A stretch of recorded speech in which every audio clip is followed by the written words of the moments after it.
Hi guys, നമ്മളിന്ന് തീപ്പെട്ടി കൊണ്ടൊരു പടക്കം ഉണ്ടാക്കാൻ പോകണം. എന്താ മിറ്റസേ? ചിരിക്കുവാണോ? തമാശയായിട്ട് തോന്നുന്നുണ്ടോ? അതോ തമാശയായിട്ട് തോന്നുന്നു. പൊട്ടോ? അപ്പൊ കളിയാക്കുവോ? എന്തോ? അപ്പൊ പറ്റിക്കുവോ? ഇതാണ് നമ്മുടെ കരിമരുന്ന്.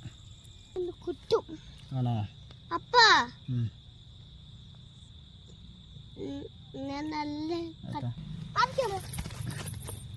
കേട്ടോ, കുത്ത്. വാവ്, സൂപ്പർ.